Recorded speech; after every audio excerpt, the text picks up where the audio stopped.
รีคอร์ดไว้เพื่อคนอื่นที่เขาบ่ได้เข้าร่วมเพื่อเพิ่นอยากเบิ่งนํโดยโอเคได้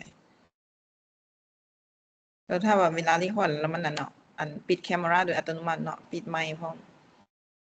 นั่นน่ะแม่นแล้วเราต้องได้เปิดใหม่แม่นบ่ บ่อยากให้เห็นหน้าติโอเคอ้าวเราแชร์สกรีนแล้วมันออกมาซะเนาะโอเคเอาใหม่แชร์ใหม่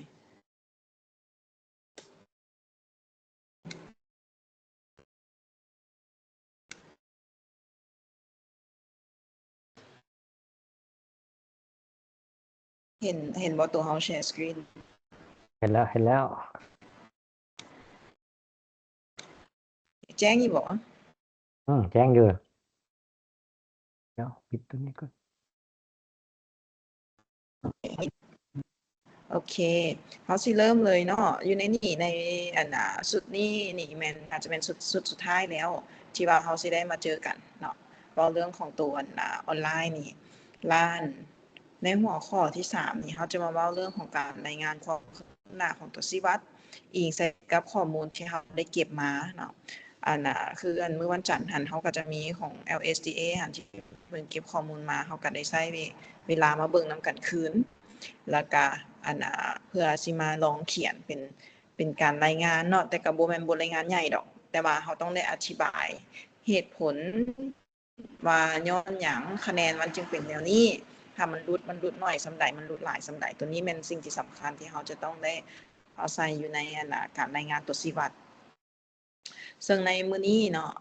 ก่อนที่เฮาสิเข้าตัวนี้นี่เฮาก็อยากให้เบิ่งทวนคืนตัวชีวัดนำกันเนาะชีวัดหลักๆของเฮาที่เฮาจะเฮ็ดนำโดยอาจารย์อรุณนั่นปิดไมค์ก่อนเด้ออาจารย์เพราะมันเซาะแทรกหน่อยนึงตัวชีวัดเนาะเวลาทบทวนตัวชีวัดคืนนี่คือที่จริงตัวชีวัดของเฮามันหลายเนาะมันหลายแต่เฮาเอามาเฮ็ดเวียกนำกันแท้ๆในช่วงที่เฮาเฮ็ดผ่านมาเนาะจนเท่ามื้อนี้ก็สิมีแต่เฉพาะตัว4ตัวชีวัดเนาะถ้าว่า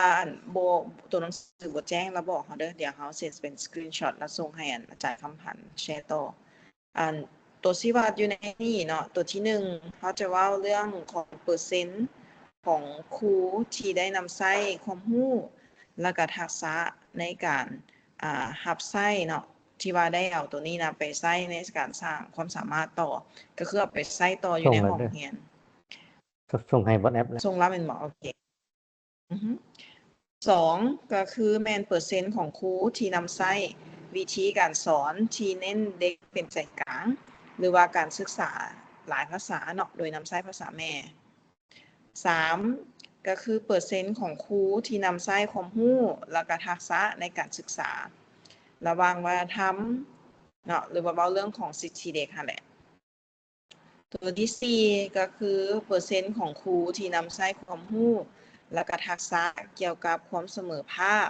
ทางเพศและก็การมีส่วนร่วมของสังคมซึ่งว่าอยู่ในนี้เนาะมันจะก็คือตั้งแต่ตอนที่ทำอีทที่เฮาเฮ็ดมานำกันก็แม่นเว้าเรื่องการออกแบบฟอร์มเฮ็ดแนวใดให้มันสามารถตอบโจทย์ชีวัดได้หลายที่สุดแล้วอาทิตย์ก่อนบ่แม่นอาทิตย์แล้วนี่อาทิตย์ก่อนเฮามาเจอกันก็คือเฮาสิได้มีการวิเคราะห์ข้อมูลว่าเฮาสิมีการวิเคราะห์ข้อมูลแนวใดหลังจากที่เฮาเก็บข้อมูลมาได้ก็คือมีการดัดปรับเนาะแต่หลักๆของเฮาแม่นเฮาต้องได้อีกใส่ตัวชีวัดเพราะว่าตัวเลขหรือว่าข้อมูลที่เฮาเก็บมาได้มันต้องสอดคล้องกับตัวชีวัดที่เฮาอยากเห็นผลสำเร็จของโครงการของเฮาฉะนั้นอยู่ในนี้เฮาสิได้มาเบิ่งนำกันเนาะอันนี้เฮาทวนคืนนำกันเพื่อให้ฮู้ว่าให้เบิ่งคืนเนาะว่าข้อมูลที่เฮาเก็บมานี่มันไปตามทิศทางเดียวกันแล้วบ่หรือว่ามันมีตัวใดที่ว่ามันยังบ่แจ้งเฮาอาจจะต้องได้เปลี่ยนคืนซึ่งบัดนี้เนาะเฮาอยากอยากรู้ว่าข้อมูลที่ส่งมาให้เฮาตัวนี้แม่นเฮาได้กวดสอบข้อมูลคืนหรือว่าได้ปฏิบัติตามขั้นตอนของการวิเคราะห์ข้อมูลแล้วบ่อาจารย์ไสถาวรอาจารย์อรุณเฮามีการอนามัยข้อมูลแล้วบ่ยั่งยืนข้อมูลคืนแล้วบ่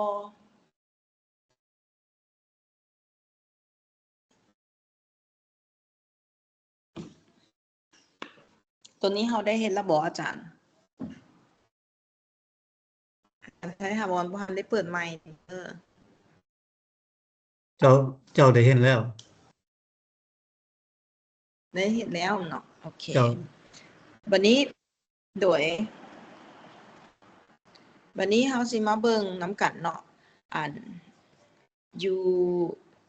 ในการอนามัยข้อมูลคือเฮาเว้าแหละว่าข้อมูลพื้นฐานของเฮานี่ครบแล้วบ่เนาะคือเฮามีชื่อผู้สัมภาษณ์แล้วบ่เนาะข้อมูลผู้สัมภาษณ์เฮามีแล้วบ่วันที่แล้วก็อื่นๆแล้วข้อมูลที่เติมใส่ให้มันถูกต้องแล้วบ่ครบถ้วนแล้วบ่เฮามีแล้วบ่ตัวเหตุผลว่าเป็นหยังเฮาจึงให้คะแนนน้อยหรือคะแนนหลาย หรือว่าการคิดไล่เฮาตัวนี้เฮาทันได้เห็นแล้วบ่อาจารย์ ตัวนี้ก็ได้เฮ็ดแล้วเนาะแต่ก็ยังบ่สมบูรณ์อยู่บ่นั่นตัวเฮ็ดผลหั่นตัวเฮ็ดผลว่าเฮาเป็นหยังจึงให้คะแนนเท่านี้เท่านั้นหั่นเนาะตัวนี้โดย แม่นตัวนี้ยังบ่ชัดเจนดีเทื่อก็มีบางข้ออันก็ให้อยู่แต่ยังมีหลายกันหลายรายการยังบ่ชัดเจนหั่นนะ อืมอันอาจารย์อธิบายอันขยายคำว่าตื่มได้บ่ว่าอันมันมีเหตุผลได้บ่ที่ว่าเฮาบ่ทันได้อันเอาข้อมูลตัวนี้ตื่มใส่เทื่อ ข้อมูลเนาะคือเอามา1 2 3นั่นเนาะแต่จริงมันก็มีหลักฐานมีคำอธิบายเนาะชี้แจงว่าเป็นหยังเขาจึงให้อันนี้หั้นนะเนาะเออ โดย ก็ซั่นเวลาเข้าร่วมสังเกตการสอนหั่นค่อนข้างเวลาก็จำกัดได้แล้วเบิ่งก็มันอยากสิบ่ทั่วถึงบางอันรายการก็สิบ่แจ้งได้หั่นน่ะตัวนี้น่ะ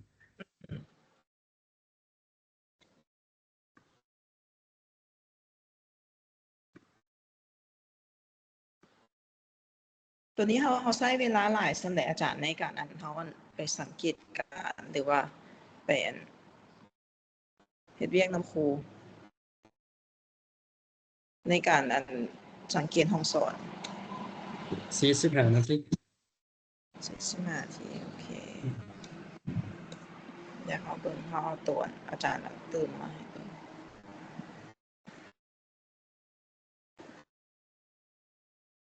แต่ว่าอันตัวนี้แม่นอาจารย์ได้อันจดแยกต่างหากแล้วบ่หรือว่าเฮาบ่ทันได้ใส่เลยอาจารย์ตัวเหตุผล ตัวนี้ตัว อ เห ยู่ใน ตุผล เจีย โด นี่ ย อยู่ในเจียเนี่ยบ่ได้ใช้เนาะส่วนหลายเขาก็คิดเหตุผลเวลาการสังเกตการสอนคิดไปแล้วก็เขียนด้วยตัวเลขใส่นะแท้จริงก็ต้องเขียนคำอธิบายเหตุผลใส่ในนี้เนาะคำแนะนำ โดยแม่นว่าบ่เห็นมีข้อใดมีเนาะ แม่น คิดว่าประตูจริงตรงในมีแล้วก็หลังจากสังเกตแล้วอาจจะได้ลงกับครูอีกว่าจุดใดที่เราควรปรับปรุงนะอย่างน้อยเพราะว่าบ่แม่นสังเกตเอาข้อมูลนั่นล่ะอย่างน้อยสังเกตก็เพื่อปรับปรุงเราหั้นนะเราก็สิบ่ฮู้ได้ว่าเราเฮ็ดดีบ่ดี จุดใดที่เราต้องปรับปรุงหั้นนะคิดว่าน่าจะเป็นขบวนการนี้ฉะนั้นจึงว่าอยากให้หมายใส่แต่ละข้อที่ว่ามันบ่ได้ดีหั้น อืมก็วันน่ะอันแจ้งเตืมคือเมื่อกี้นี้ของอาจารย์ที่อาจารย์อันตอนเฮาล้มกันตั้งทำอินเนาะว่าอันสิ่งท้าทายบางอย่างอันแม่นอันเฮาบ่ฮู้ว่าอันหมายความว่าเพิ่นบ่ได้ใช้เนาะแล้วเฮาสิใช้อิหยังดีสมมุติสินะหรือว่าอันเวลาเฮาไปสังเกตห้องสอนแล้วที่จริงถ้าตามหลักการแล้วเพิ่นอาจจะต้องได้อันนำใช้เทคนิคนี้สมมุติว่าสอนภาษาลาวอาจจะต้องได้มีบัดคำบ่อาจจะต้องได้อันบางคำศัพท์ที่นักเรียนบ่เข้าใจตัวเป็นภาษาลาวอาจจะต้องได้ใช้ภาษาชนเผ่าช่วยบ่สินะแต่วันนี้มาเวลาเฮาไปอันสังเกตห้องสอนแท้ๆแล้วเพิ่นบ่ได้ใช้สมมุติสิอันตัวนี้นี่แม่นอาจารย์ฮู้เนาะว่าอาจารย์สิให้คะแนนเท่าใดยกตัวอย่างเนาะเฮาอาจจะแม่นให้1บ่เนาะว่าบ่ได้ใช้บ่อันแล้วเฮาอาจจะต้องได้อธิบายหน่อยหนึ่งหรือว่าถ้าเพิ่นใช้น้อยหนึ่งแต่ว่ามันยังบ่แจ้งหรือว่ายังบ่ชัดเจนคือเมื่อกี้เนี่ยอาจารย์ชัยถาวรเว้าให้ฟังหั่นเขาอาจจะต้องได้เขียนใส่อยู่ในหั่นอันเพราะว่า มันจะซอยอาจารย์เองในเวลาที่อาจารย์เอาข้อมูลมาวิเคราะห์เวลาเรามีหลายคนเนาะเวลาเราไปสังเกตหลายๆคนแล้วเราอาจจะลืมว่าผู้นี้เห็นแนวใดแท้บ่อย่างซี่ล้าน2มันก็จะซอยเราเวลาที่เราวิเคราะห์ข้อมูลแล้วเราเห็นว่าโอเคแต่ละคนเนาะครูแต่ละคนที่เราไปสังเกตนี่เพิ่นมีอันใดแน่ที่ว่ายังจังต้องการช่วยเหลือทางด้านใดมันจะช่วยเฮ็ดให้เราฮู้เพื่อจะวางแผนในต่อหน้าในกิจกรรมต่อๆไปว่ายกตัวอย่างถ้าสมมุติว่ามีครูที่เราไปสังเกตการจำนวน10คนแล้วอยู่ในหั้นมีในครูอยู่ประมาณ3คนที่อาจจะยังบ่ทันได้ถนัดในการสอนเนาะโดยใช้หลักการเอานักเรียนเป็นใจกลางแบบนี้แล้วมันจะซอยเฮ็ดให้เราฮู้ว่าโอเคซั่นเราอาจจะต้องได้มีเป็นการทบทวนบทเรียนคืนบ่ในให้ครู3คนนี้หรืออาจจะมีแผนต่อไปก็คือเอาไปแลกเปลี่ยนบทเรียนนำกันบ่แบบนี้นะเพราะว่าตัวเหตุผลนี่มันก็สำคัญเนาะและเหตุผลที่3ว่าเป็นหยังเขาจะต้องได้ใส่เหตุผลอยู่ในห้องตัวเหตุผลหรือว่าสิ่งที่จะปรับปรุงหั่นมันจะไปซอยเฮาเวลาเฮารายงานเพราะว่าถ้าหากว่าในกรณีคะแนนเนาะพูดที่ว่านำใช้หั่นมันคะแนนมันน้อยลงจากคาดหมายที่เฮาวางไว้เพิ่นก็ต้องถามเหตุผลว่าเป็นหยังเปอร์เซ็นต์มันคือได้น้อยแท้แต่ถ้ามันสูงกายเพิ่นก็ต้องได้ถามคือเก่าว่าเป็นหยังคะแนนนี่คือหลายแท้และตัวห้องที่เฮามีตัวคำแนะนำนี่แหละจะเป็นตัวช่วยเฮาเวลาที่เฮาเอาข้อมูลมาเติมใส่น้ำหลังเนาะเพราะถ้าเป็นอย่างซี่เฮาอาจจะต้องได้ลงไปเก็บคืนหรือว่ามันอาจจะเฮ็ดให้เฮาเสียเวลาเติมในการที่จะต้องได้ไปถามในครูคืนฉะนั้นตัวนี้เฮาฝากไว้เนาะว่าในสุดหน้าอาจจะแม่นให้ทาง PCF ช่วยเติมก็ได้ในสุดหน้าแม่นต้องได้ใส่เหตุผลเนาะอยู่ในนี้ล้านบัดนี้เฮาสิได้มาเบิ่งตัวคะแนนนำกันเนาะอยู่ในนี้อันนี้แม่นส่วนใหญ่แม่นอาจารย์ไสถาวรเป็นผู้เก็บเองเลยว่าอาจารย์แม่นทั้งหมดเลยเนาะอาจารย์เนาะแม่นโอเคบัดนี้เฮาเบิ่งคิดว่าตัวนี้ใส่สูตรแล้วเนาะตัวนี้นี่เฮาอาจจะปรับหน่อยนึงเนาะเฮาใส่เพราะว่าตัวนี้แม่นเป็นคะแนนรวมแล้วเฮาอาจจะแบ่งสูตรหน่อยนึงมาใส่เป็นหารให้33ข้อที่เฮาประเมินหั้นนะแล้วคะแนนมันจะเป็นคะแนนออกมาเป็นเดี๋ยวเฮาเฮ็ดให้เบิ่งเพราะว่าเฮาได้ปรับส่วนหนึ่ง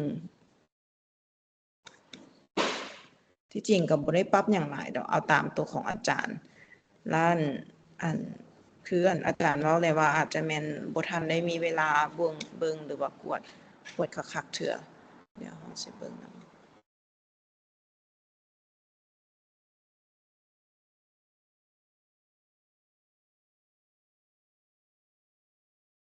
โอเคเห็นแบบฟอร์มที่เฮาแชร์นำบ่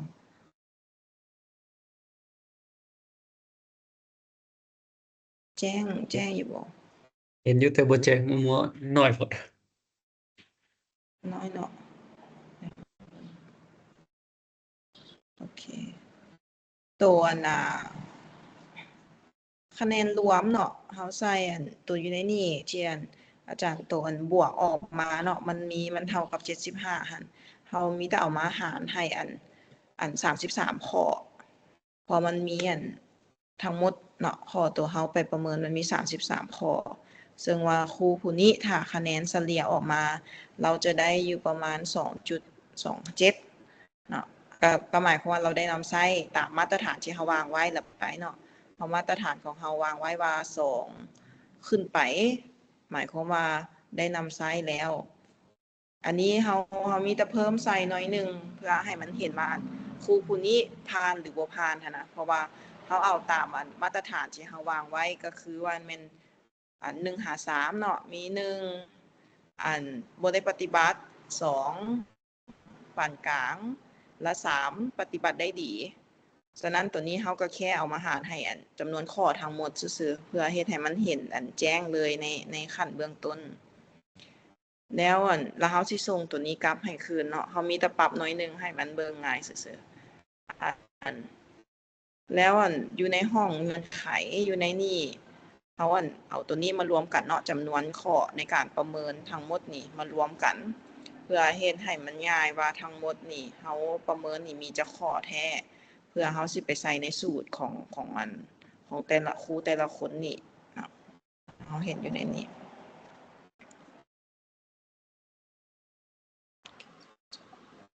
โอเค ตัวนั้นแม่นตัวเราปรับน้อยหนึงจากจากตัวเก่าที่อาจารย์มีเนาะมีแต่ปรับตัวเงื่อนไขหั่นกับตัวเงื่อนไขหั่นบ่ได้มีปรับหลายดอกมีแต่เพิ่มไล่จำนวนข้อทั้งหมดซื่อๆข้อประเมินทั้งหมดแต่เราคิดว่าโดยรวมหั่นอาจารย์ก็ได้เอามาใส่แล้วเนาะแล้วบัดนี้อยู่ในนี่ตัวหนึงที่ว่า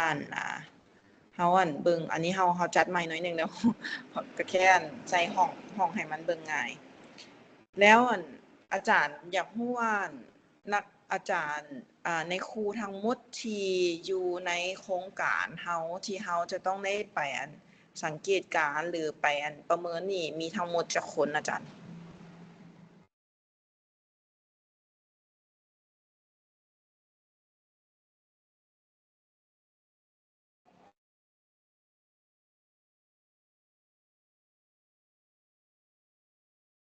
ตัวจริงบ่จำนวนครูทั้งหมดอ่ะ โดยตัวจริงที่ว่าเฮาจะต้องที่ว่าเพิ่นเข้าอยู่ในโครงการเฮาแล้วเฮาจะต้องได้ไปติดตามเบิ่งการเรียนการสอนภาษาลาวของเพิ่นนี่นะอันทั้งหมดนี่มีจักคนในครูเดี๋ยวเบิ่งนั่นก็ โดยได้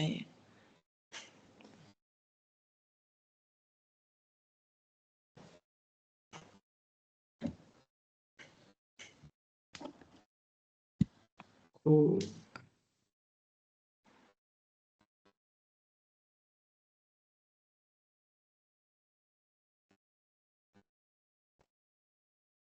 78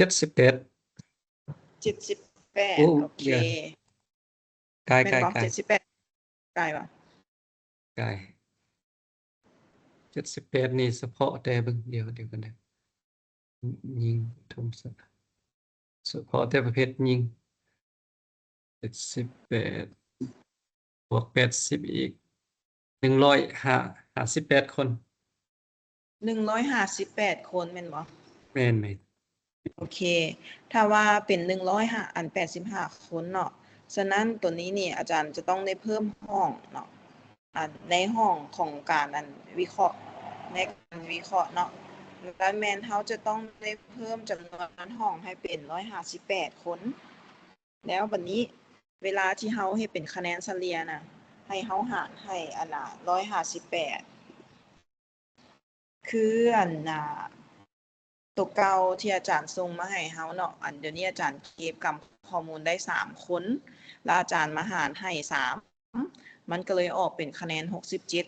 67%ฉะนั้นแม่นตัวนี้เวลาที่เฮาสิรายงานตัวชี้วัดรวม เพราะว่าเป้าหมายเพิ่นแม่นเฮาเอาใส่ยกตัวอย่างเนาะเป้าหมายเพิ่นแม่น75คนแบบนี้75%ล้านตัวนี้แม่นทั้งหมดของคนที่เกี่ยวข้องอยู่ในโครงการที่เป็นผู้ที่เฮาจะต้องได้ไปติดตามจำนวนครูเนาะซึ่งว่าเวลาที่อันนี้นี่แม่นเฮาอาจจะต้องได้เพิ่มห้องขึ้นมาเนาะเพื่อให้ใส่จำนวนทั้งหมดของครูที่เฮาสิได้ไปติดตามของแต่ละคนหั่นแล้วเฮามาหารให้158ซึ่งมันจะกลายออกมาเป็นเหลือเนาะจากที่เฮาใส่ทำอีทแม่น67%หันจะเหลือเป็น1%บ่2%ย้อนว่าเฮายังเก็บกับข้อมูลบ่แล้วเนาะยังบ่ทันได้ครบหมดทุกคนคะแนนมันก็เลยออกมาส่ำนี้อันนี้นี่พอจะแจ้งบ่อาจารย์ โอเคได้ ได้บ่เดี๋ยวเฮาส่งเป็นอันนั้นให้เบิ่งลืมก็ได้ เพราะว่าย้านตัวนี่เฮาบ่แจ้ง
โดยเขาส่งให้อาจารย์คำผัดแล้วเนาะอาจารย์คำผัดอาจจะส่งให้เพิ่นเบิ่งเติม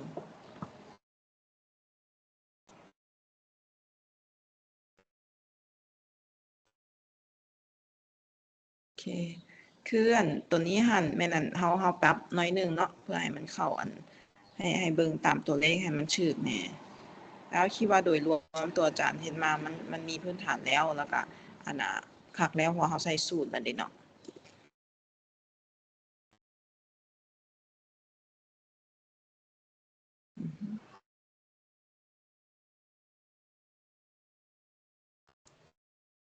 ถ้าว่าเฮาใส่สูตรแล้วเฮามีแต่ปรับแต่ตัวนั้นมันก็ตีเปอร์เซ็นต์มันก็ตีออกมาเองของมันเลยโอเค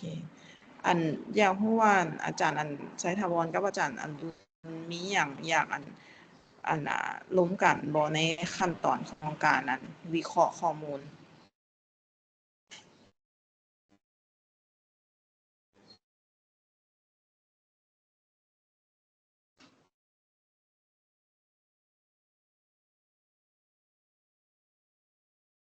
ตัว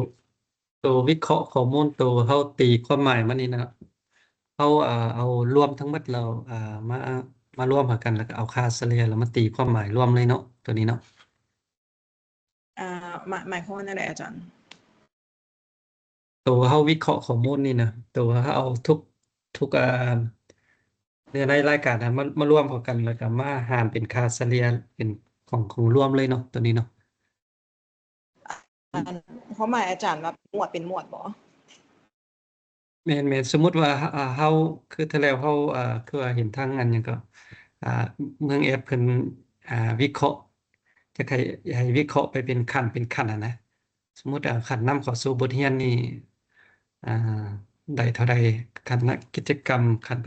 ปฏิบัติแม่นหยังหั้นน่ะแต่ละขั้นน่ะเฮ็ดได้มีคะแนนเท่าใดแม่นหยังหั้นน่ะเดี๋ยวเราเบิ่งนำกัน ตัวอาจารย์เว้าหมายความว่าตัวแบบฟอร์มอันที่เราไปเก็บมาแม่นบ่อาจารย์แม่นโอเคแล้วอันตัวนี้หันความหมายว่าตัวใส่สูตรคือยกตัวอย่าง หมวดหนึ่งมีอัน3ข้อ แล้วแม่นเอา3ข้อนี้บวกกันแม่นบ่อาจารย์แม่นเฮาตีความหมายไปของแต่ละขั้นหั่นน่ะแม่ แต่ละนโดยเวลาเราไล่หันเราไล่คะแนนอันของแต่ละหมวดก่อนเนาะเพื่อให้เราเห็นคะแนน แล้วหลังจากนั้นเราก็ต้องได้แยกเพราะว่าอยู่ในอันน่ะแบบฟอร์มภาษาลาวนี่เรามี8หมวดแต่ว่าอันมันสามารถตอบสนองได้ทั้ง4ตัวชี้วัดที่เราเบิ่งนำกันหันซึ่งว่าในหมวด1หาหมวด5แม่นมันเท่ากับตัวชี้วัดที่1ก็คือในครูได้เอาทักษะหรือว่าบทเรียนนี่ไปนำใช้บ่เนาะฉะนั้นมันจะมีขั้นตอนคือขั้นตอนที่1ให้เราไล่เป็นคะแนนรวมของแต่ละหมวดก่อนแล้วขั้นตอนที่2ก็คือเอาแต่ละหมวดก็คือหมวด1คะแนนรวมเนาะของหมวด1หมวด2หมวด3หมวด4หมวด5นี่มาบวกเข้ากันเพื่อมันจะสามารถเขาจะเห็นเปอร์เซ็นต์ของตัวชี้วัดในตัวที่1ได้ก็คือว่าในครูได้เอาไปนำใช้บ่ในการสอน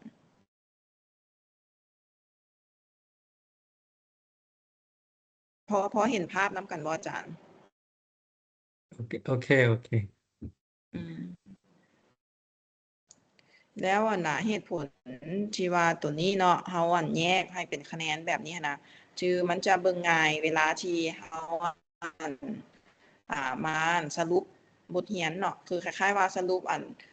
ความคืบหน้าของในครูเนาะหรือว่าเฮาจะมาวางแผนในตอนหน้ามันก็จะง่ายสำหรับเฮาคือกันย้อนว่าเฮาจะเห็นว่าขั้นตอนใดที่ว่าในครูเฮ็ดได้ดีและขั้นตอนใดที่ในครูนี่เพิ่นอันน่ะอาจจะแม่นยังท้าทายสำหรับเพิ่นอยู่แบบนี้ซึ่งว่าตัวนี้หันถ้าสมมุติว่าในกรณีเนาะเฮาเห็นว่าตัวใดครูท้าทายคือยกตัวอย่างอยู่ในนี้เนาะคะแนนรวมของขั้นกิจกรรมการสอนถ้าเฮาไปเบิ่งเงื่อนไขที่เฮาตั้งของกิจกรรมการสอนมันอยู่หมวดมันอยู่หมวดที่หมวดที่2เนาะแล้วคะแนนรวมนี่มันจะต้องแม่นเท่ากับ18แต่ว่าในครูผู้นี้เรามีแต่11คะแนนฉะนั้นแม่นเฮาก็เบิ่งว่าโอเคคะแนนเราอาจจะยังบ่ทันยังบ่ทันได้เกินค่าเทื่อ แล้วเวลาเขามาเบิ่งคะแนนย่อยเขาก็จึงจะเห็นว่าโอเคเรามี1คือหมายความว่าเราอาจจะยังบ่ทันได้ใช้เทื่อซึ่งตัวนี้จะเป็นตัวช่วยเราเวลาที่เราวางแผนกิจกรรมในต่อหน้า หรือแม้กระทั่งเวลาที่เราสิรายงานเนาะว่าเป็นหยังคะแนนของครูผู้นี้จึงหลุดถ้าเรามีเหตุผลอยู่ในนี้ถ้าเรามีเหตุผลอยู่ในนี้มันก็จะช่วยเฮ็ดให้เราสามารถขยายความหมายในสิ่งที่เราเฮ็ดบ่ได้ว่าย้อนหยังตื่มอีกซึ่งมันจะง่ายสำหรับเราเวลาเราไปรายงานแล้วก็ง่ายสำหรับเราในการที่จะไปวางแผนต่อหน้าว่าอันใดที่ครูจะต้องได้ปรับปรุงและกิจกรรมใดที่เราจะต้องเอาเข้าไปใส่ตื่มเพื่อจะช่วยให้เพิ่นนี่สามารถสอนภาษาลาวได้อย่างจะแจ้งหรือว่าถูกต้องหลายขึ้นตัวนี้บ่มั่นใจว่าตอบตามคำถามของอาจารย์บ่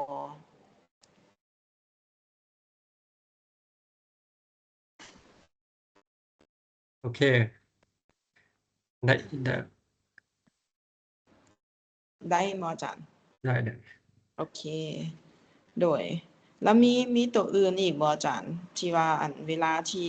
เราใช้แล้วหรือว่ามันยังมีความสับสนหรือว่ามันยังมีสิ่งท้าทายสำหรับเรา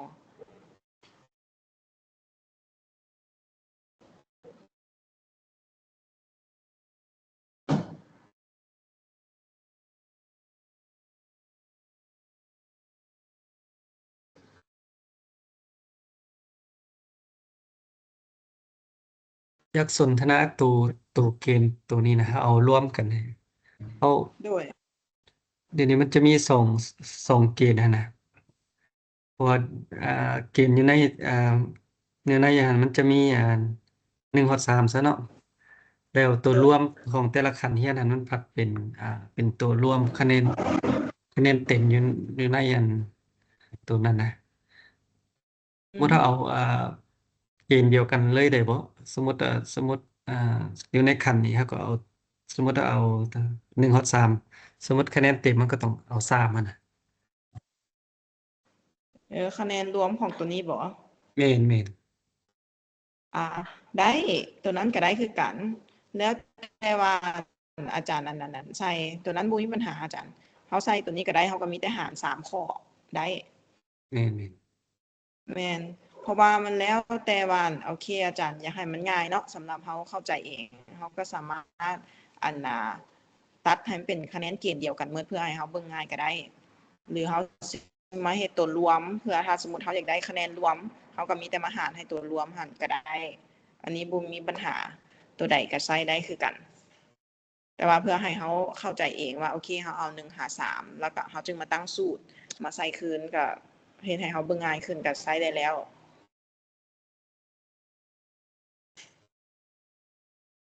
เอ้ยตัวนี้โดยตัวนี้แม่นอาจารย์อยากใช้แม่นหนาๆสมมุติอันนี้เนาะหารให้อาจจะต้องไปเบิ่งตรงเงื่อนไขเพื่อมันจะง่ายหารให้3แนวนี้แม่นบ่อาจารย์แม่นโอเคได้อาจารย์มีแต่ไปปรับเติมก็ได้เด้อแล้วตัวนี้เฮาก็บ่มาหารให้33เลยถ้าว่าซั่นตัวนี้เฮาก็มีแต่ให้มันเป็นเฮาเอามาบวกรวมกันเลยแล้วก็แล้ว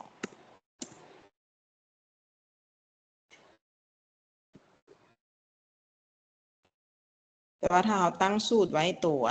หนึ่งแล้วก็ตัวต่อไปมันก็ง่ายจำนวนข้อประเมิน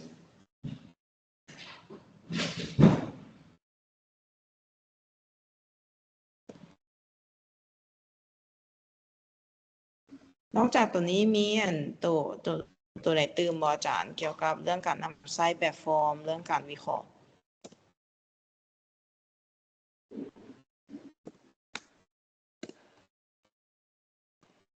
ตัวอันนี้นั่นตัวเลขเนาะได้ปานนี้สมมุติว่าเขามีรายการ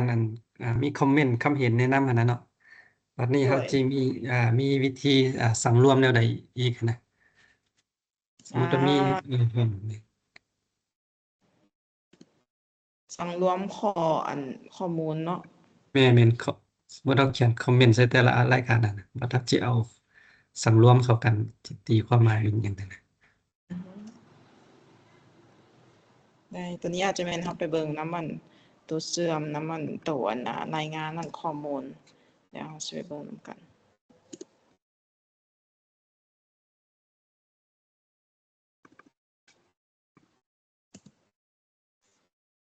มันก็คือจะมีหาร8ไป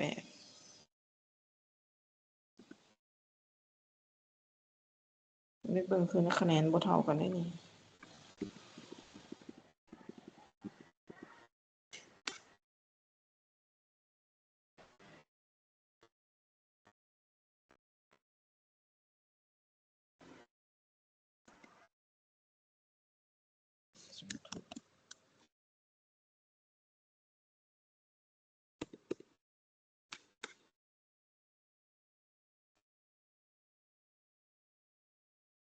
โอเคบัดนี้อันน่ะถ้าสมมุติว่าในกรณีเฮาเบิ่งเนาะแล้วมันมีตัวคอมเมนต์เดี๋ยวเฮาสิไปเบิ่งนำตัวการวิเคราะห์ข้อมูลก่อนการที่ว่าเฮาสิรายงานเนาะเฮาไปเบิ่ง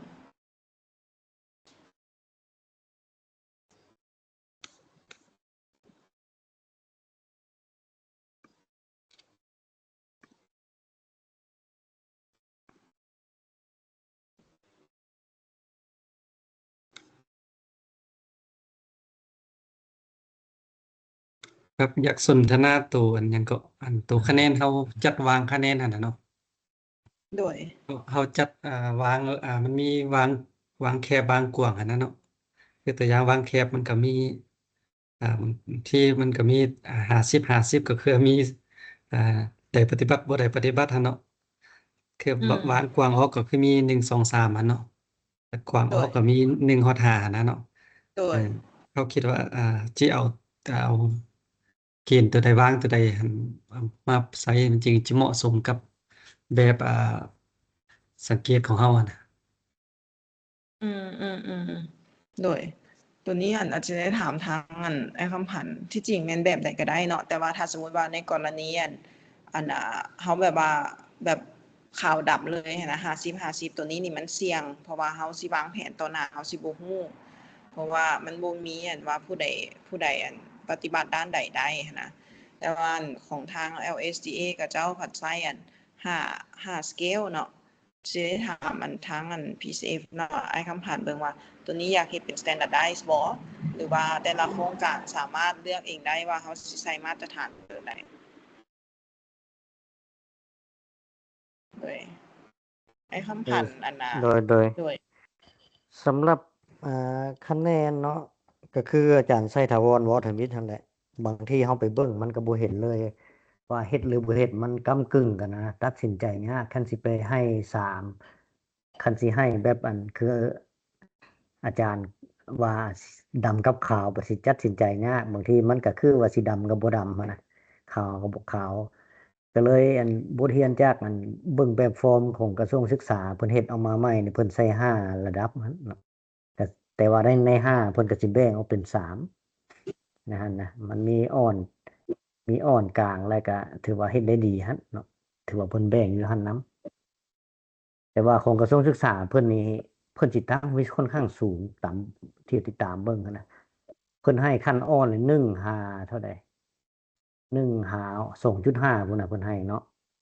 แต่2.5ขึ้นไปหาประมาณ4.5แล้วเพิ่นให้กลางหั้นนะแล้วก็4.54.6เนาะเป็น4.6 5ถือว่าเฮ็ดได้ดีนะถ้าเทียบใส่ของเฮาก็ถือว่าของเฮาก็ยังบ่สูงส่ำเพิ่นเนาะ3ขึ้นไปเฮาก็ให้เป็นกลางแล้วหั้นนะกลางหาดีแล้วหั้นนะคิดว่าอยากดีแท้ก็อยากให้เอาเป็น5เพราะว่าอยากให้มันไปสอดคล้องกับของรัฐบาลเลยหั้นนะเพราะว่ามันเป็นพอต่อไปถ้าว่าโครงการหมดนี่ก็ต่อไปก็เวลาติดตามมันหยังก็อยากให้ไปตามของรัฐบาลเลยมันจั่งสิบ่เปลี่ยนเพราะว่าบ่อยากให้ว่าหมดโครงการแล้วเฮาละปะฟอร์มของเฮาอะนะเพราะว่าอันนี้เฮาก็พยายามอยากปรับให้อยากเข้ากันกับของกระทรวงศึกษาแหละไปฟอร์มติดตามการเรียนการสอนนั่นนะอยากให้มันเป็นมาตรฐานกับเพิ่นเลย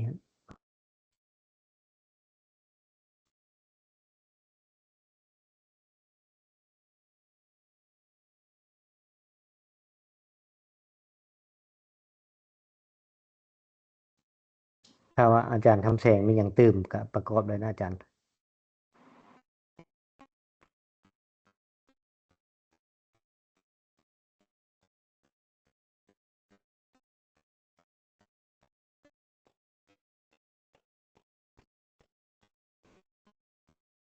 บ่มีหยังเด้อตามนั้นเลยได้เด้อถ้าว่าเอาตามของกระทรวงเลยก็ได้สำคัญเราสามารถประเมินได้บ่อนใดเราเฮ็ดได้ดีบ่อนใดที่ต้องมีการปรับปรุงอันนั้นคือสิ่งที่เราอยากเห็นเนาะปรับปรุงหลายอันใดปรับปรุงน้อยอันใดคันเป็น5คือของกระทรวงมันก็สิเป็นระบบคล้ายๆคือกันไปเลย อืม เท่านั้นเด้อขอบใจ เข้าใจคำแสงจากอาจารย์คำพันธ์เนาะ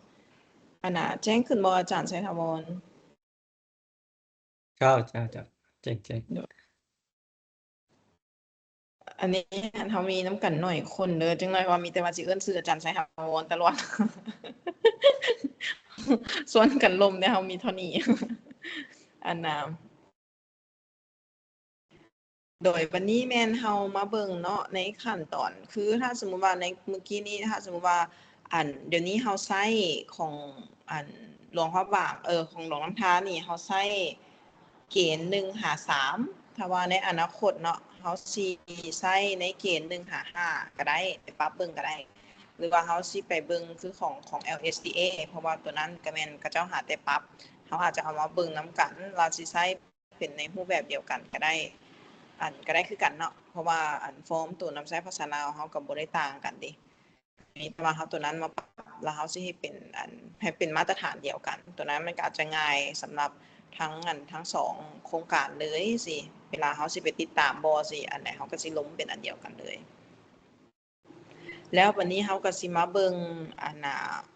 เว้าเรื่องของความคืบหน้าเนาะในการที่จะรายงานความคืบหน้าของตัวชีวัดซึ่งตัวนี้มันจะเป็นแบบฟอร์มเนาะก็คืออยู่ในระบบของการติดตามประเมินผลของทางPCF ซึ่งว่าเพิ่นอาจจะแม่นแชร์ให้เพิ่นว่าเพิ่นจะมานำใช้ในปีหน้าแต่ว่าบางส่วนมันก็จะเป็นคือแบบเก่าที่เฮาได้ใช้อยู่แล้วเนาะ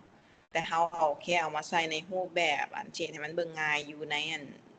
ในตัว PowerPoint นี่ซื่อๆคือเฮาเห็นเนาะว่าอยู่ในนี่ตัวชีวัดเฮาเนี่ยมันมี4ตัวชีวัดที่เฮาเอามาเฮ็ดเวียกนำกันในช่วงที่เฮาเฮ็ดโคชชิ่งนี้แล้วเฮาจะเห็นว่า baseline ของเพิ่นจะตั้งเป็น0ตัวนี้อาจารย์คำพันธ์อาจจะแชร์ให้เพิ่นเบิ่งเติมเนาะย่านตัวหนังสือมันน้อยแล้วมันสิอ่านบ่ออก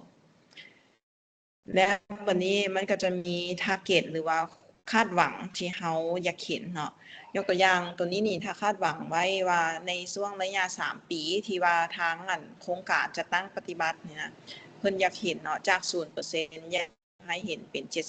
75% ฉะนั้นความหมายของตัวนี้เนาะจาก0ให้เป็น 75% นี่ความหมายก็คือที่เฮาล้มกันเมื่อกี้นี่ว่าคนที่ได้รับผลประโยชน์ก็คือจำนวนครูที่อาจารย์ใช้หาวรแลกเปลี่ยนนำว่ามีอยู่158ฐานเนาะครู158ฐานจะเป็นอยู่ในนี่แหละเท่ากับ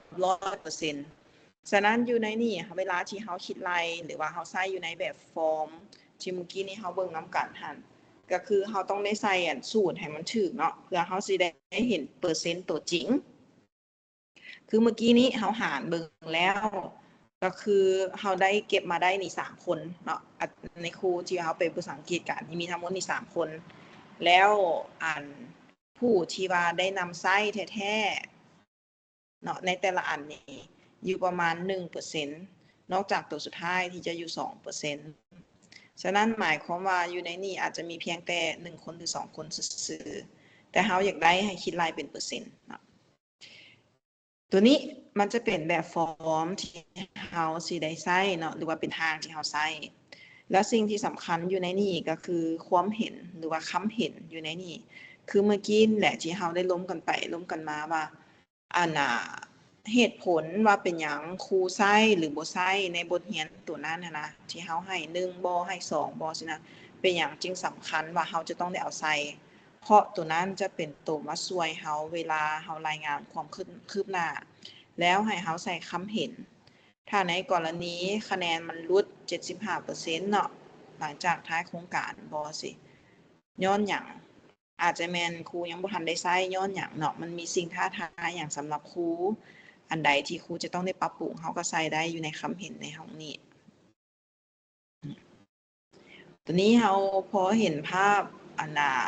ภาพรวมนำกันบ่อาจารย์ไสถาวร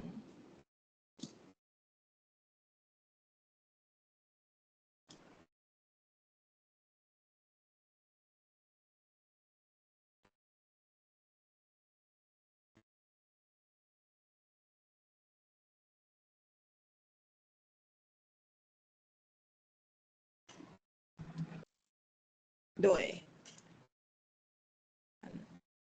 บ่ได้ยิน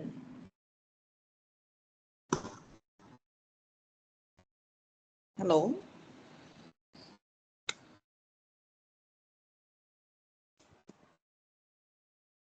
โดยได้ยินนะบ่ฮัลโหล โดยบ่มั่นใจว่าอินเทอร์เน็ตตัดบ่ ตัวคำเห็นนี่มันเขาเอาแต่ตัวคำเห็นเฉพาะอ่าตัวเขาสังเกตตัวคำแนะนำตัวเหตุผลที่เขาให้คะแนนแต่ละอันเนาะหรือเขาเอาตัวมันยังก็เอาคำแนะนำคำแนะนำครูใส่อีกบ่ตัวนี้หรือว่าเอาแต่ตัวเหตุผลที่เขาให้คะแนนหั่นตัวนี้นี่ อือฮึโดยตัวนี้ดีเนาะอาจารย์เป็นคำถามที่ดีอันน่ะคืออันตัวคำเห็นอยู่ในนี่เราใส่เราจะบ่ได้ใส่หลายก็สิไปใส่ประมาณ 2-3 ประโยคประมาณนี้แล้วอันตัวที่เราสิใส่หลายๆที่แท้มันจะไปอยู่นำบทรายงานใหญ่ซึ่งว่าอยู่ในนี่เวลาที่ว่าเราใส่เนาะมันก็สิประกอบมีหลายอย่างมันก็สิเกี่ยวนำว่าย้อนหยังเนาะครูผู้นี้หรือบ่แม่นครูผู้นี้ย้อนหยังจำนวนครูคือยกตัวอย่างว่าข้อมูลพื้นฐานเราได้0แต่เราสามารถเฮ็ดได้แท้ๆนี่มีอยู่ประมาณ 30% ซะเนาะแล้วมันยังบ่ฮอด 75% และเหตุผลหั้นแม่นย้อนหยัง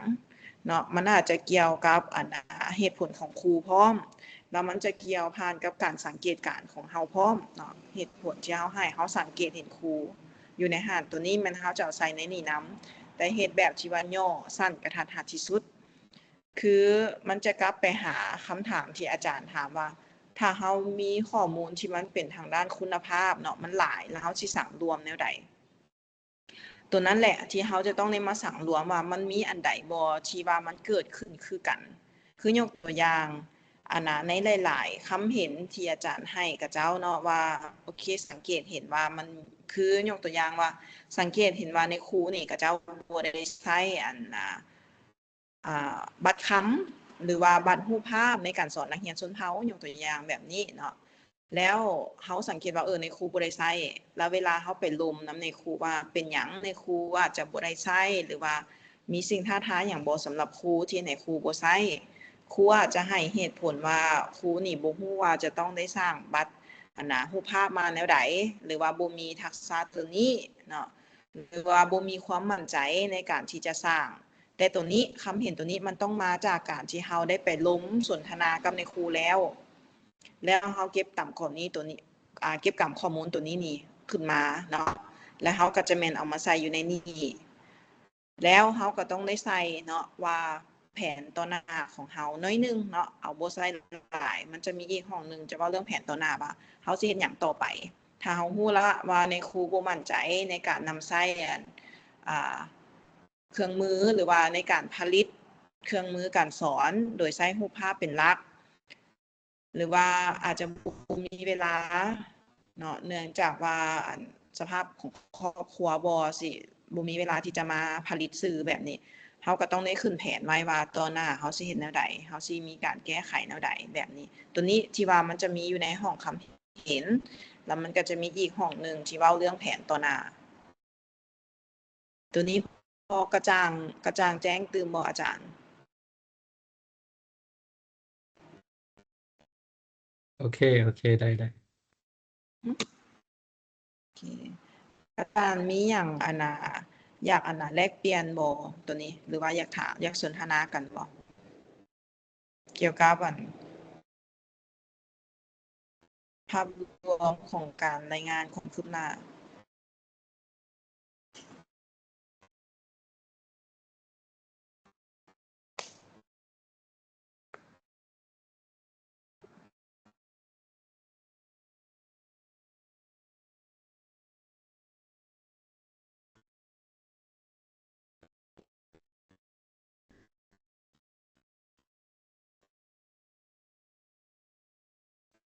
คือสิบ่มีละ โอเคฉันเฮาสิค่อยๆเบิ่งนำกันเนาะโอเคตัวนั้นมันแม่นตัวเมื่อกี้นี้เฮาเบิ่งเนาะมันจะเป็นตัวรวมซึ่งจะมีเรื่องของอ่าข้อมูลพื้นฐานเนาะมีตัวชี้วัดข้อมูลพื้นฐานแล้วกับคาดหมายที่เฮาอยากได้ในท้ายโครงการแล้วก็คำเห็นซึ่งตัวนี้ตัวที่2นี่จะเป็นเรื่องรายละเอียดเพิ่มขึ้นมาหน่อยนึงเพราะมันจะเป็นการรายงานเนาะเพราะว่าอยู่ในนี้มันจะเป็นการรายงาน2ครั้งเนาะก็คือครั้งที่1จะแม่นรายงาน6เดือนตั้งแต่เดือน1หาเดือน6และครั้งที่2ก็จะแม่นรายงานประจำปีเดือน1หาเดือน1หาเดือน12ตัวนี้แม่นเฮาตัวเลขของทางLSTA เนาะเดี๋ยวเฮาใหม่ตัวนี้ตัวเลขตัวนี้อาจจะแม่นต้องได้เปลี่ยนคืนของตัวสูตรเนาะเพราะว่าสูตรเมื่อกี้นี้เพิ่นใส่แล้วเพิ่นใส่ว่ามันเป็น33%แต่เดี๋ยวเฮาสิไปเบิ่งก่อนว่ามันแม่นจักเปอร์เซ็นต์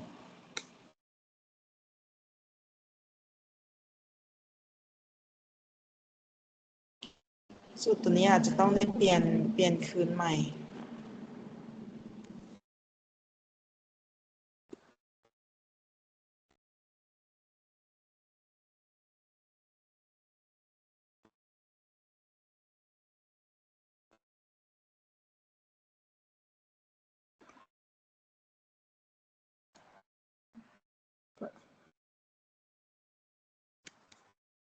ว่าตัวนี้ตัวเลขมันอาจจะผิดเนาะแต่อันนี้เอาส่วนตัวนี้เป็นสมมุติฐานไว้ก่อนเนาะ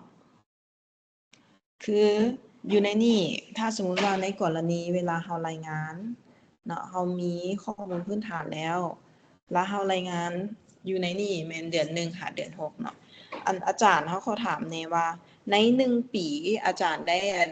ไปเก็บสมมุติว่าเฮาไปติดตามการเรียนการสอนนี่สำหรับครูผู้หนึ่งเนาะครูผู้หนึ่งนี่เฮาติดตามกับเจ้าจักครั้งต่อปี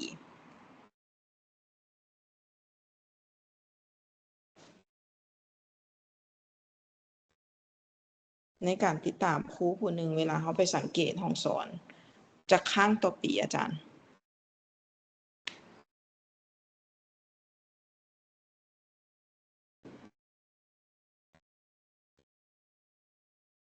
ตัวเข้าร่วมสังเกตการสอนของครูบ่ โดยปีหนึ่งเขาไปจักครั้ง สังเกตการสอนนี่ปีหนึงไป2ครั้ง ปีหนึ่ง2ครั้งสำหรับครูผู้เดียวเลยว่าอาจารย์ แม่นแหละมันจะเป็น6ตอน6เดือนต้นปีกับ6เดือนท้ายปีเนี่ย โอเค แสดงว่ายกตัวอย่างถ้าเป็นหนังก๋อ6เดือนต้นปีมันเขาก็ไปสังเกตเบิ่งเล้าแล้ว6เดือนท้ายปีเขาก็ยังไปสังเกตเบิ่งหนังก๋ออีกคือเก่าแม่นบ่อาจารย์ แม่นภาคเรียนนี่มันจะมีกลุ่มตัวอย่างเขาจะกำหนดเป็นกลุ่มตัวอย่าง อ๋อโอเค มันจะ อือฮึ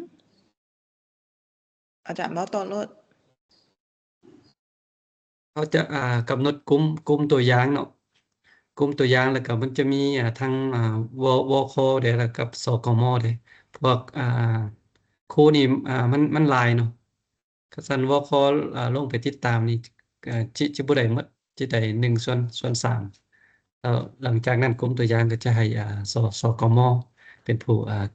สังเกต อือฮึแน่นความหมายของอาจารย์ว่านั้นกลุ่มตัวอย่างนี่ในจำนวนในครูทั้งหมด158คนนี่บ่อาจารย์ แม่นโอเคแสดงว่าเฮาซุ่มเอาแม่นบ่เฮาบ่ได้ไปเบิ่งหมดทั้งหมด150คนแม่นบ่ตัว150คนนี่เป็นกลุ่มตัวอย่างแล้วกลุ่มประชากรหลายกว่านั้นตัวเขาเอา90%บ่ ด้วย95%ตัวนี้หั่นหมายความว่า158คนแม่นจำนวนทั้งหมดที่เฮาสิได้ไปนั่งเบิ่งกับเจ้าแม่นบ่ แม่น สังเกตกันโอเคแต่ว่าอาจจะแม่นผู้เก่าแน่หรือว่าอาจจะบ่แม่นผู้เก่าแน่แม่นบ่ แม่น โอเค เพราะว่าก่อนเฮาถามแบบนี้หั่นมันจะมีผลต่อคะแนนเนาะอันของเปอร์เซ็นต์ของความคืบหน้าคือถ้าสมมุติว่าในกรณีอยู่ในนี้สมมุติว่า6เดือนต้นปีเฮาไปเอานางกอเนาะแต่ว่า6เดือนท้ายปีเฮาบ่ได้ไปเอาเลาสินะก็คือมันจะกลายเป็นผู้ใหม่แล้วเปอร์เซ็นต์ตัวนี้เฮาก็จะนับเป็นแบบคล้ายๆเป็นผู้ใหม่เนาะแต่ถ้าสมมุติในกรณีว่าซื้อซ้ำคือสมมุติว่านางกอเฮาไปเอา6เดือนต้นปีแล้วบัดนั้นเฮาไปเอาใหม่ใน6เดือนท้ายปีก็คือแม่นเฮายังสินับเป็นผู้เดียวแต่อาจจะมีตัวเลขเปลี่ยนแปลงได้บ่เป็นหยังแต่ว่ามีผู้เดียวที่เฮาจะแบบเฮาบ่นับซ้ำหั่นน่ะอาจารย์ตัวนี้แม่นการรายงานเนาะเพื่อให้เห็นว่าถ้าสมมุติว่าในกรณีเฮาข้อมูลตัวต้นปีแล้วตัวนี้ตัวเป็นหมดปีสิมารวมฉะนั้นแม่นตัวนี้เป็นเปอร์เซ็นต์นี่เฮาต้องได้รับประกันว่าจำนวนผู้ที่ว่าเข้าร่วมจะบ่ซ้ำกันหรือว่าซื้อก็สิบ่ซ้ำกันให้มันเป็นคนละคนหั่นน่ะที่ว่าบ่แม่นผู้เดียวฉะนั้นทำอิฐมันก็สามารถเป็นไปได้เนาะว่าต้นปีทำอิฐเขาอาจจะได้อยู่ประมาณ3%บ่แม่น 3% เอาอยู่ประมาณ 10% แล้วในเมื่อปีมันอาจจะหลุดก็ได้เนาะหลังจากที่เฮาได้ไปเก็บกับข้อมูลมาใหม่เอามาใส่แล้วมันอาจจะหลุดหรือมันอาจจะเพิ่มก็ได้มันอาจจะเปลี่ยนจาก10มาเป็น15หรืออาจจะ10มาเป็น7%สิอันนี้ก็ได้คือกันแล้วสิ่งที่สำคัญเวลาที่มันมีตัวเลขมันเปลี่ยนไปแบบนี้เราจะต้องได้ใส่คำเห็นคือกันเด้ออาจารย์ว่าย้อนหยังมันจึงลดจาก 10% มาเหลือ 7% หรือถ้าว่ามันมีอยู่ประมาณ 10% แล้วเมื่อปีมันมาเป็นอยู่ประมาณ15หรือว่า20%ตัวนี้เราก็ต้องได้ให้คำเห็นคือกันว่าย้อนหยังมันจึงมีการแตกต่างกันอยู่ในคะแนนอยู่ประมาณ 5% หรือ 10% แล้วเราจะต้องได้อธิบายตรงนั้นอันนี้เป็นความสำคัญของการรายงานความคืบหน้าแล้วมันสำคัญบนที่ว่าคำเห็นเนาะเพราะว่าเขาจะต้องได้เอาเขาต้องสรุปนะไปให้ผู้ที่ว่าเขาเจ้าบ่ได้อยู่ภาคสนามนำเฮาแล้วเฮาเฮ็ดจังได๋ให้เขาเจ้าพอเข้าใจแล้วก็เห็นภาพไปนำเฮาว่าย้อนหยังตัวเลขมันจึงเปลี่ยนเนาะลดลงหลายหรือว่าเพิ่มขึ้นหลายตัวนี้อาจารย์พอจะเห็นภาพไปนำกันบ่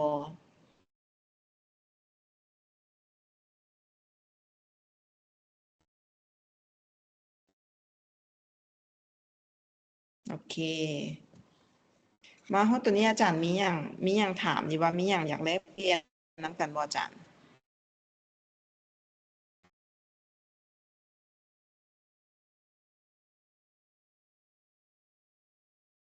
ก็ว่าบ่มีแล้วบ่ บ่มีบ่มีแล้วบ่เพราะว่ามีแต่อาจารย์สถาพรกับอาจารย์อรุณอยู่นี่เนาะอาจารย์อรุณคิดว่าอาจจะอินเทอร์เน็ตบ่ดีปานใดบ่เนาะเห็นเพิ่นออกๆเข้าๆหน่อยนึงก็เลยว่าต้องได้ชวนลมตลอดอาจารย์ย้ำจังหน่อยลมไปลมมาแล้วลมคนเดียวซั่นนี่ โอเคเป็นมาแล้วสัญญาณมาแล้วเด้นี่ ไฟดับตะกี้ อินเทอร์เน็ตเนาะอาจารย์เนาะออกๆเข้า เจ้า ๆ เจ้า ถามอาจารย์อรุณได้อาจารย์อรุณเป็นได้ ก็เบิ่งมัวๆไว้นะบ่เห็นแจ้งบ่ได้นะ บอกอาจารย์คำพันธ์ส่งให้อาจารย์อรุณเบิ่งหน่อยเด้อแล้วก็ส่งให้อาจารย์ใช้ถาวรพร้อมเพราะว่าบางทีอินเทอร์เน็ตเฮาก็อาจจะบ่ดีคือกันน้อยก็เลยบ่แจ้งปานใด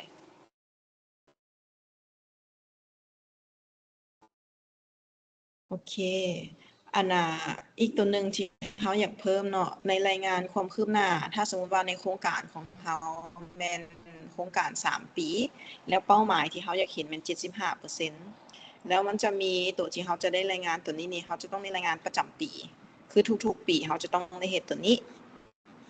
แล้วเฮาก็ต้องได้มีการสร้างคาดหมายประจำปีไว้ว่าเฮาอยากเห็นการเปลี่ยนแปลงเนาะอยากให้เห็นการเปลี่ยนแปลงเพิ่มขึ้นหลายน้อยส่ำใดโดยอยู่ในนี้เฮาจะเอาเปอร์เซ็นต์มาเป็นตัววัดก็คือเป็นเอาตัวเลขนั่นแหละมาเป็นตัววัดแท่งเนาะเพื่อให้มันเห็นได้ง่ายขึ้น แล้วหลังจากที่ว่าในแต่ละปีเฮาเฮ็ดหมดแล้วเนาะปีที่1เฮาก็โอเคได้มีการรายงานไปแล้วเฮาให้ความเห็นไปแล้ว ปีที่2ก็เห็นแล้วปีที่3ก็เห็นแล้วแล้ววันนี้เฮาจะได้มาสรุปใส่ตู้มันจะมีแบบฟอร์มที่ว่าจะต้องได้สั่งรวมแต่ละปีได้บัดนี้เนาะเพราะว่าในแต่ละปีตัวแบบย่อยหั่นเฮาจะต้องได้รายงาน2ครั้งก็คือรายงาน6เดือนกับรายงานหมดปีแล้วในปีสุดท้ายเฮาจะต้องได้เอาคะแนนรวมของตัวรายงานหมดปีเนาะตัวหมดปีหันมาใส่ตัว6เดือนเฮาก็บ่ใส่ถ้าว่ายกตัวอย่างเนาะถ้าว่าตัวนี้ของเฮาถ้าว่าตัวอยู่ในนี้ของเฮาเขียนใส่ละว่ามันมีเท่าใดเนาะ 30% บ่เนาะในตัวชีวัดที่1 40% ในตัวที่2บ่แบบนี้ก็คือเวลาที่เฮาเฮ็ดฟอร์มสั่งรวมอยู่ในนี้เฮาก็ต้องได้มาหมายให้แต่ละปีว่ามันเท่าใดเนาะมันต้องเป็นเอามาจากตัวคะแนนเมื่อกี้นี้หั่นคือถ้าสมมุติมันง่ายที่สุดก็แม่นเฮาลิงก์ใส่กันเลยก็คือใส่สูตรไว้มันก็สบายเฮาเนาะถ้าสมมุติตัวไหนเปลี่ยนแล้วมันก็จะแม่นเปลี่ยนยาวเลยแล้วตัวนี้ที่ว่ามันสำคัญอยู่ในนี่เนาะก็คือแม่นตัวคำเห็นนี่แหละซึ่งว่าตัวคำเห็นอยู่ในนี่ที่เฮาจะต้องได้ใส่คือถ้าหากว่าในกรณีเนาะปีทำอิฐเฮาได้ 30% แล้วปีที่2มันลดเหลือ 20% แล้วปีที่3เพิ่มขึ้นมาเป็น 70% อยู่ในนี่เฮาต้องอธิบายเนาะเหตุผลเป็นหยังมันคือว่าง่ายแหละมันคือคะแนนมันคือแกว่งไปแกว่งมาแบบนี้เนาะแล้วมันก็เป็นอันไหนที่แตกต่างหลายจาก30% ลดไปตั้ง 10% แล้วอยู่ดีๆมันก็พุ่งขึ้นมาเป็น 30% เป็น 70% ซึ่งว่าอยู่ในนี้เฮาต้องได้ให้คำเห็นว่าเป็นหยังเนาะมันจึงมีช่องว่างอยู่ในแต่ละปีและคะแนนเป็นหยังมันคือแตกต่างกันหลายแท้อันนี้ในแต่ละห้องของคำเห็นเนาะแต่ละช่วงมันก็จะใส่ต่างกันตัวนี้เฮาพอที่จะเห็นภาพรวมหรือว่าพอที่จะฮู้ว่าเฮาสิไปในแล้วใดบ่อาจารย์ไสถาวรอาจารย์อรุณเห็นดีแล้วเนาะตัวนี้นะโอเคอาจารย์มีหยังอยากแลกเปลี่ยนหรือว่าอยากมีหยังสนทนากันบ่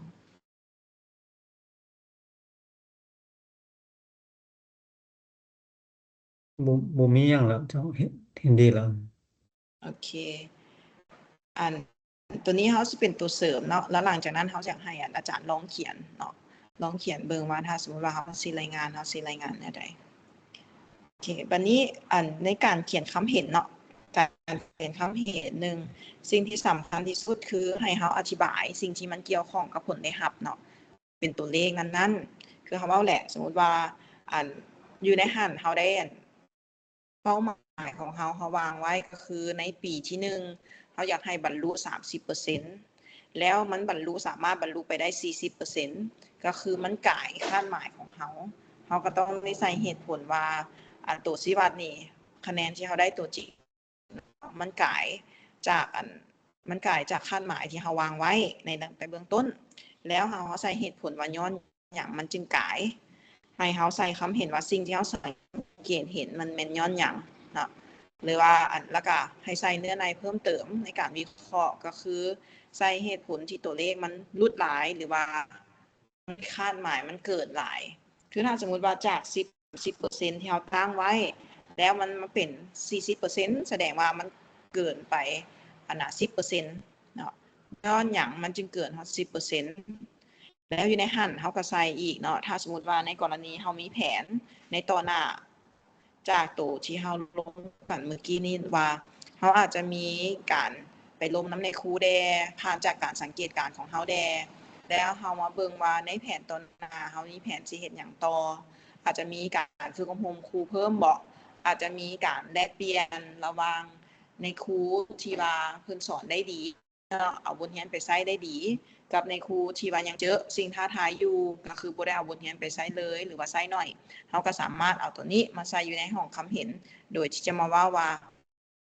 แผนต่อไปของเฮาแม่นหยัง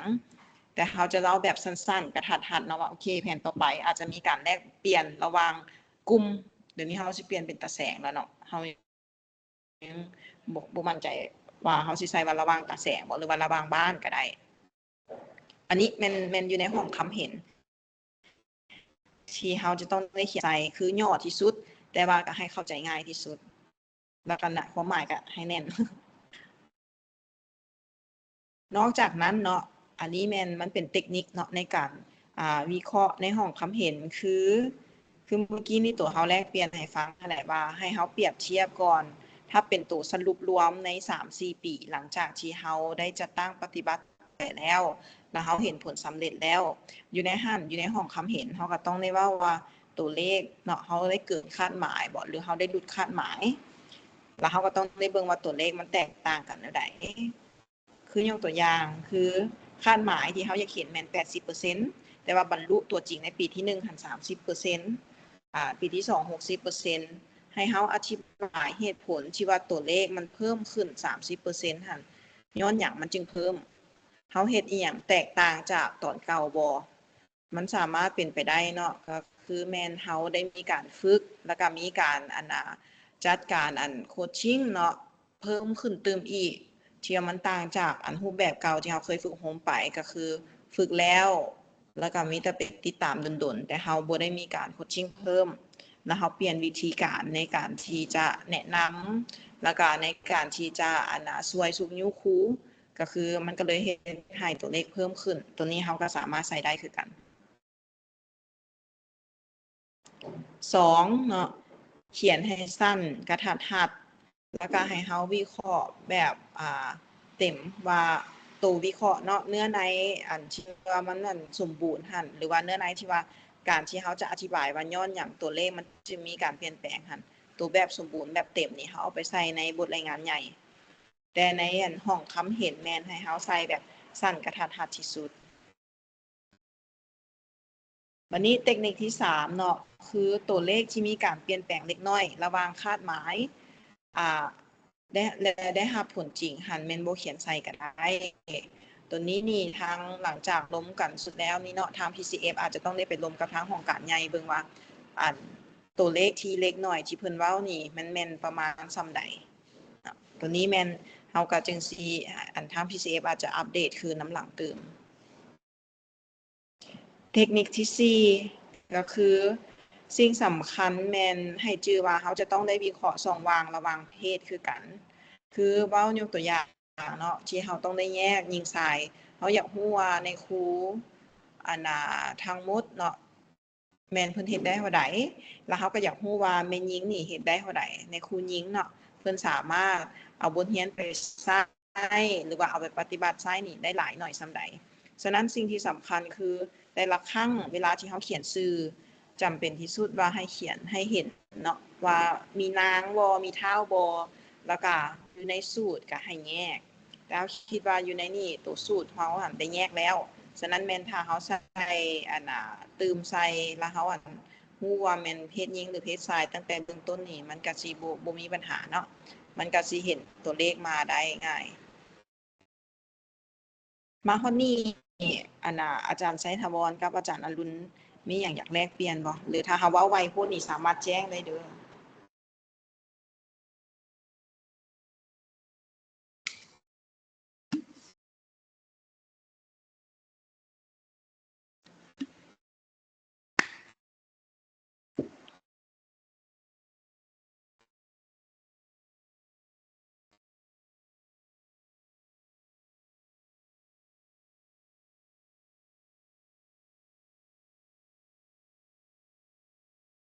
ตัววิเคราะห์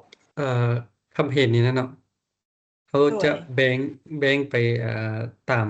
ตัวชี้วัดบ่คือตัวอย่างเขามี4ตัวชี้วัดนะแต่เวลาการวิเคราะห์เขาก็จะแบ่งไปตามแต่ละตัวชี้วัดหั้นเนาะ โดยแม่นเพราะว่าคะแนนมันอาจจะบ่คือกันเนี่ยอาจารย์เพื่อนเฮาเห็นอยู่ในนี่แหละเฮาจะแบ่งให้เลยว่าตัวชี้วัดที่1เฮาก็ใส่ว่าคะแนนมีเท่าใดแล้วเฮาก็ให้คำเห็นของตัวชี้วัดตัวนี้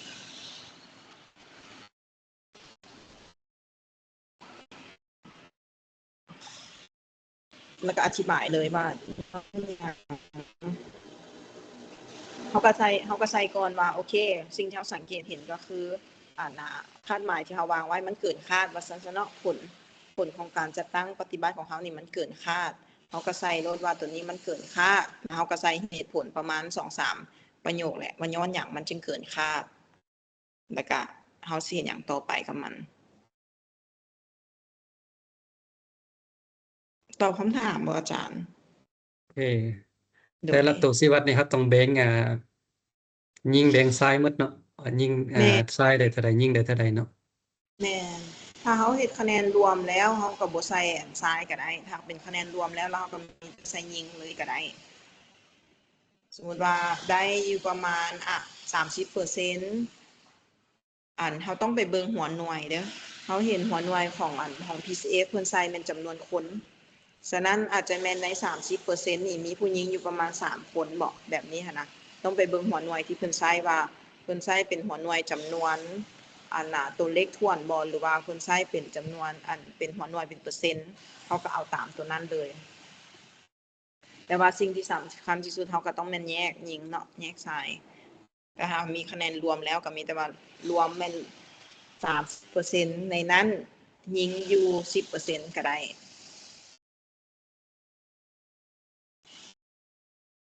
ได้บ่อาจารย์โอเคแล้วอาจารย์อรุณมีหยังอยากแลกเปลี่ยนหรือว่าอยากสนทนาบ่ เจ้าอยากเลิกเปลี่ยนอยู่ในข้อที่1เนาะการวางคาดหมายเนี่ยเนาะตัวนี้แม่นเฮากำหนดเองบ่หรือว่าอิงใส่คาดหมายของทางกระทรวงเพิ่นกำหนดไว้บ่หรือว่าแนวใดเนาะตัวนี้ อืมตัวนี้เขาสิได้ถ้าให้ทางPCF เพิ่นช่วยแลกเปลี่ยนให้ฟัง เจ้า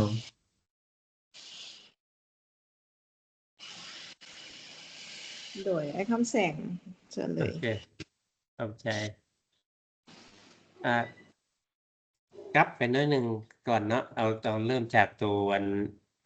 คำถามของไซทวรว่าแยกยิงแยกสายเนาะแล้วก็ตัวชี้วัดหันนะ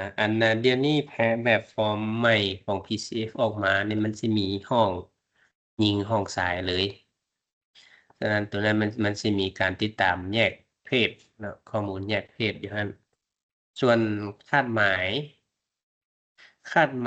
นี่เขาตั้งเองอาจารย์เนาะอาจสิบ่ได้อิงใส่ของกระทรวง ตามแผนยุทธศาสตร์ของ PCF หั่นถ้าเรากำหนด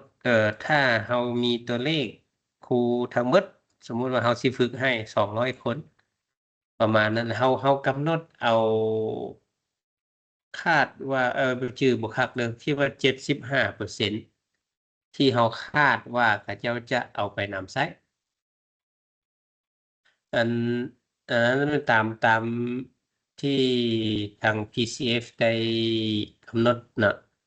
แต่ว่าในนั้นหั้นก็บ่หมายความว่าเราต้องเอา75เนาะถ้าว่าเราคิดว่าทุกคนที่ได้รับการฝึกนี่จะเอาไปนำใช้น่ะเราสามารถเพิ่มขึ้นก็ได้อาจจะบ่เป็น 100% เป็น80%บ่ 90% บ่อันนี้ก็มีความเป็นไปได้เนาะซึ่งบ่ได้กำหนดอยู่ในแบบฟอร์มเทมเพลตใหม่ที่ชื่อบ่ผิดคันแม่นเรากำหนดที่ว่าอยู่ในแผนยุทธศาสตร์ว่า70บ่หรือว่า75เนาะขอโทษเอ่ออันใหม่นี่เรายังบ่ทันได้ตั้งเนาะคิดว่าอาจจะแม่น80ตัวระยะเก่านี่เรากำหนดไว้100เลย เพราะว่าเราคิดว่าทุกคนถ้าได้รับการฝึกอบรมแล้วควรสิเอาไปนำใช้หั้นนะเพราะว่าการฝึกอบรมมันก็อิงตามหลักสูตรอิงตามคู่มือที่มีอยู่แล้วบ่แม่นสิ่งที่เราสร้างมาใหม่หั้นนะเราก็เลยกำหนดไว้100%แล้วก็ถึงว่าเขาเจ้าได้นำใช้อันหนึ่งบ่หรือว่าเราได้สังเกตนี่หยังเขาก็นำใช้ทักษะอันหนึ่งจาก10ทักษะก็แปลว่าได้นำใช้ลักษณะแบบนี้หั้นนะแต่ว่าอ่ามันก็สิไปเกี่ยวข้องกับตัวที่เราเว้าเมื่อกี้หั่นว่าอันแตกต่างน้อยหรือหลายแม่นหยังคิดไว้คล้ายๆคือว่าก็ในกรณีว่าความแตกต่างจากคาดหมายบ่สูง บ่หลายเฮาสิกำหนดว่าคำว่าน้อยหรือว่าบ่หลายให้มันน้อยส่ำใดบ่หลายส่ำใดหั้นนะอันนี้นี่ก็ได้รวมกันกับโครงการใหญ่มื้อวานนี้มันก็บ่ได้มีเป็นเป็น มาตรฐานเป็นคำแนะนำเทื่อในตอนนี้เนาะแต่ว่าอยากให้เฮาใช้เอิ้นว่าสามัญสำนึกเฮาว่าคันสมมุติว่าเฮามีคาดหมายเฮามี2แล้วคันถ้าเฮาสิไปกำหนดว่าอ่า5% 10%มันก็สิมีความเป็นไปได้ยากหมายความว่าคันถ้า2นี่หมายความว่า10มันเป็น50%แล้วเด้หั้นนะน่ะสมมุติว่าผู้หนึ่งใช้ผู้หนึ่งบ่ใช้หั้นนะเนาะมันก็แปลว่า50%ได้นำใช้มันก็ต้องได้อธิบายอ่าคันลักษณะแนวนั้นมันก็อาจจะมีเหตุผลเนาะแต่ว่าอยากให้เราเบิ่งอันใดที่เฮาเฮาคิดว่ามันจำเป็นต้องอธิบายเนาะถ้าว่ามันเป็นจำนวนผู้เข้าร่วมมันก็สิง่ายเนาะแต่ว่าถ้าว่ามันเป็นจำนวนผู้นำใช้มันก็สิเป็นอันหนึ่งที่อาจจะยากกว่าในการอธิบาย แต่ว่าสำคัญอยากให้เราเบิ่งว่ามันมีความแตกต่างจากความคาดหวังของเราหลายหรือน้อยส่ำใดเนาะนอกจากที่คาดหมายที่เป็นตัวเลขได้ตั้งไว้อยู่หั้นเนาะเราอาจจะเบิ่งความคาดหวังสิ่งที่เราอยากให้มันเป็นหั้นตื่มเนาะบ่ฮู้ว่าอาจจะเข้าใจยากอันหนึ่ง ก็มีแนวนั้นก่อนเด้อหรือว่ามีคำถามก็ถามได้เนาะ เจ้าขอบใจอะไรบ่มีหยังแล้ว โอเคเลยเข้าใจห้องแสงโอเคอันน่ะถ้าว่าเฮาบ่มีหยังแล้วเนาะเฮาอยากให้เวลาอยู่ประมาณ10นาทีเอา20นาทีก็ได้แล้วลองอันนั้นเบิ่งเนาะลองเขียน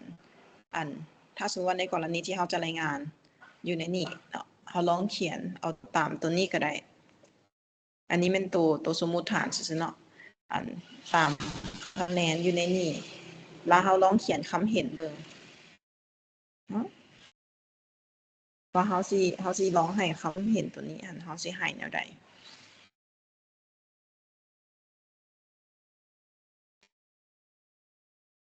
อันนี้แม่นเฮาลองเอาตามตัวเลขเนาะที่ว่าเฮาได้มานำกันในการวิเคราะห์ข้อมูลหั่นแล้วเฮาอาจจะลองเขียนคำเห็นอยู่ในนี้เบิ่งว่ามันเป็นแนวใด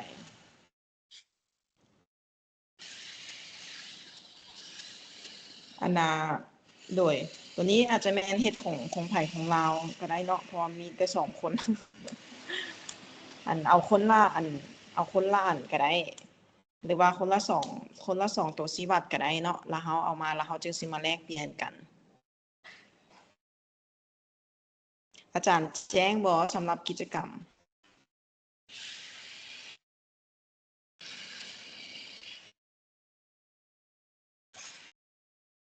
เขียน โด เขี ย ยนลักษณะเป็นรายงานย่อแบบเมื่อกี้หั่นเนาะ โดยแต่ว่าเฮาต้องได้เบิ่งว่ามันต้องสั้นกระทัดรัดเนาะอยู่ในนี้อันนี้เป็นตัวเลขเนาะที่เฮาจะใช้ยกตัวอย่างซื่อๆดอกแล้วในห้องคำเห็นให้เฮาคิดว่าโอเคให้อธิบายเนาะสิ่งที่ว่ามันเกี่ยวข้องกับผลได้รับหั่นว่าตัวเลขเนาะที่เฮาได้มามันน้อยมันหลายบ่เนาะและสิ่งที่ว่าเฮาสังเกตเห็นเฮาให้เหตุผลว่ามันก็คือมันน้อยบ่เนาะย้อนหยังมันคือน้อยแล้วเฮาใส่ข้อมูลเพิ่ม